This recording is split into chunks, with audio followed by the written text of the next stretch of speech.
Hello বন্ধুরা, study motivation YouTube চ্যানেলে তোমাদের সকলকে স্বাগত। আজকের আলোচনার বিষয় হলো বাংলা অনুচ্ছেদ রচনা রবীন্দ্রনাথ ঠাকুর। রবীন্দ্রনাথ ঠাকুরের নাম আমরা সবাই জানি। তিনি 1288 বঙ্গাব্দের 25শে বৈশাখ জোড়াসাঁকোর ঠাকুর পরিবারে জন্মগ্রহণ করেন। তার পিতার নাম মহর্ষি দেবেন্দ্রনাথ ঠাকুর, মায়ের নাম সারদা দেবী।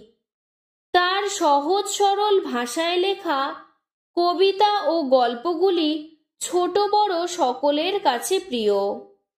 তার সুন্দর কবিতা, ছড়া, গল্প শিশুর মনকে বড়ই মুগ্ধ করে তোলে। খুব অল্প বয়স থেকেই তিনি কবিতা লিখতে শুরু করেন। বাল্যকালে তিনি ওরিয়েন্টাল সেমিনারি ও নর্মাল স্কুলে পড়াশোনা করেন।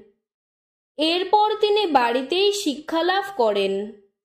গীতাঞ্জলি নামক কাব্যপুস্তকের জন্য নোবেল পুরস্কার পান।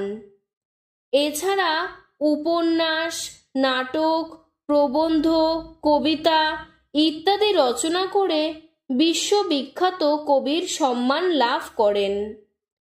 তিনি স্বদেশ প্রেমিক, স্বদেশের জন্য বহু গান লিখে গেছেন। তার রচিত গান জনগণ মন অধিনায়কও আমাদের জাতীয় সঙ্গীত। তিনি শান্তিনিকেতনে বিশ্বভারতী বিশ্ববিদ্যালয় প্রতিষ্ঠা করে বিশ্বের সব মানুষকে এক করেন। 1348 বঙ্গাব্দের 22শে শ্রাবণ বিশ্বকবি রবীন্দ্রনাথ ঠাকুর ইহলোকের মায়া ত্যাগ করে পরলোক গমন করেন। আজকের ভিডিওটি এতটুকুই। তোমাদের যদি ভিডিওটি ভালো লেগে থাকে তাহলে লাইক করে চ্যানেলটিকে সাবস্ক্রাইব করে দেবে। ধন্যবাদ।